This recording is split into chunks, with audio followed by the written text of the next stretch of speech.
Welcome to another Petty Podcast. This is your host, Stephen Petty. Our podcast today is entitled, for a little bit of fun, Those Dirty Bird Masks. And the question is, if they're not changed daily, can they end up with contamination on them?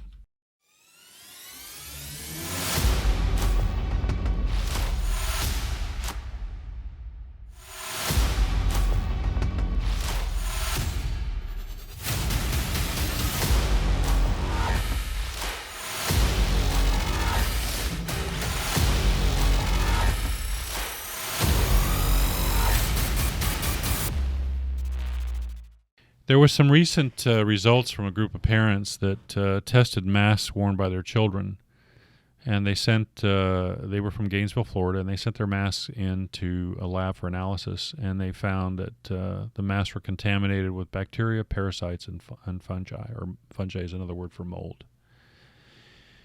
So I was curious to look at that work and look at what people had said about it, and then compare it to what I know, since I've testified as a mold expert in cases professionally. And one of the fact checkers was a gentleman by the name of Dr. Thomas Nash, who is an internist, pulmonologist, infectious disease specialist, not an industrial hygienist. And he made a couple of statements that I was curious about. He said, the only thing that hits the mask is when you breathe out, explaining that healthy people don't exhale fungus. And he commented further that if I had a mask and left it on an old shed and I put it out back after a month, maybe it would contain fungus, calling the trail of logic a series of impossibilities. Others have criticized this parent-based study, if you will, based on the sample size, laboratory methods, method accuracy, etc. And while they in fact may be true, these issues may be true, they don't necessarily rule out that this is an issue. This reminds me of a book by David McMichaels that said, doubt is their product. And in this book, he commented that oftentimes scientists dismiss the work of other scientists by using science technicalities. So it may be true, but it also may be true that there are some issues, but it still doesn't mean the overall results aren't in fact true. So what do I think about some of those statements? Well, when he says the only thing that hits the mask is when you breathe out, last I checked, you breathe both in and out. So I'm not sure what he was saying there. If you only breathe out, that would be a problem. Second, he misses the point that the fungus grow on the warm, wet masks and then are inhaled. It's not that you're breathing out the fungus per se. It's breathing out moisture and keeping that mask at ideal conditions for mold growth. And then if it does amplify, then obviously you'd be breathing it back in. Same with bacteria. And then he said, if I had a mask and left it out in an old shed and put it back in a month, maybe it would contain fungus. I don't know if it would or wouldn't. It depends on the conditions. Again, he's missing the point as a mold expert that it's the warm, wet conditions that cause amplification of mold. And as I will show, it's more likely than not that mold can grow on masks.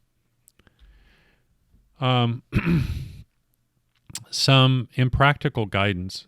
There is recommendations that to avoid mold and bacteria that builds up on masks, you should change your mask each day and you should wash your mask each day. And I think it's not that that's bad advice, but I don't think it's practical. I come from the engineering world, and we deal with reality or what's practical. And I think it's unlikely in most cases that people do change their masks out daily or wash them daily.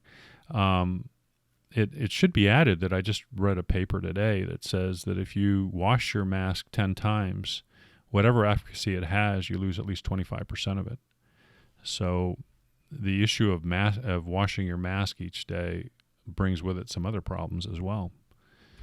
Let's talk about mold and bacteria. I dedicated an entire chapter 13 of my book, to mold and bacteria, based on 20 years of doing projects related to mold and bacteria.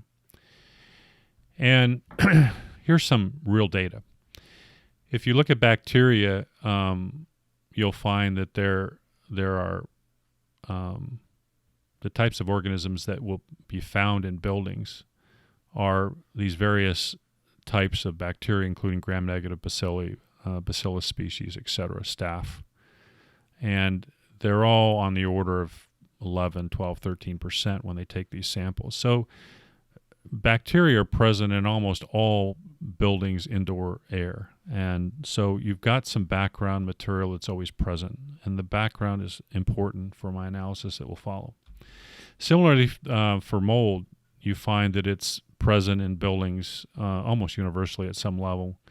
Cladosporium is species are prevalent, along with Penicillium, Sterilla, and another form of Penicillium. There's also Stachybotrys atra, the so-called black mold, but that really requires very wet conditions to be present. So there's always a lot of mold and bacteria always around us. The question is, can they amplify or can they grow on masks? And I want to focus on that word amplify because we're going to talk about that for a second. But let's consider molds. These are pictures of leather goods. One is before it has any mold growth on it. The conditions weren't sufficient at that time. And second to the right is a leather satchel where it's covered with mold, visible mold. So I want to make the distinction here between non-visible mold or background and visible mold. And the key, of course, in mold is this diagram. There's almost always nutrients, something the mold can live on. There's always spores, the background, as I showed before. They're always around.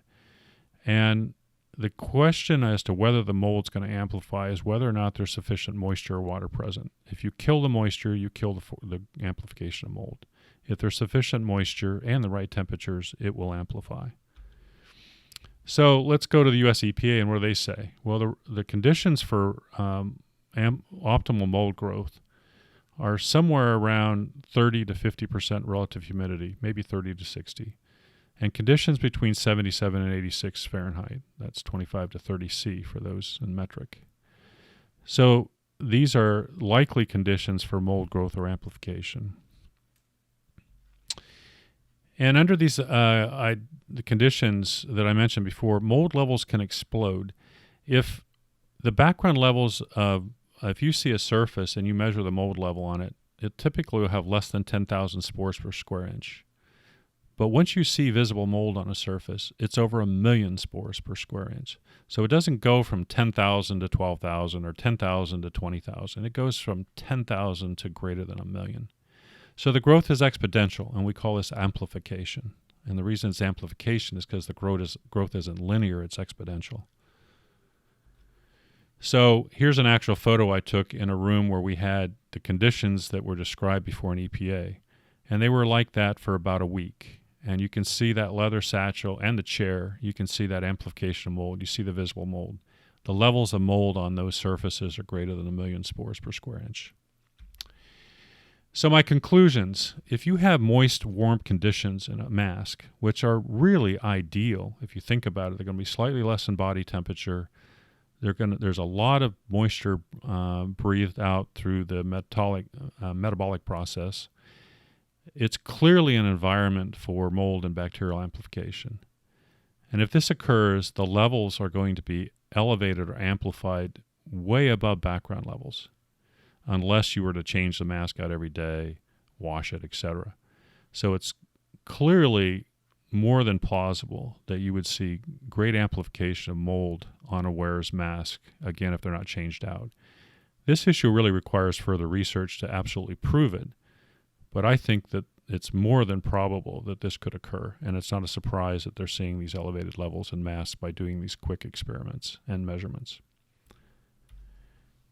Again, I hope you found this interesting. It's probably information you don't hear elsewhere. It's really done by a scientist who has lots of experience in mold and bacteria.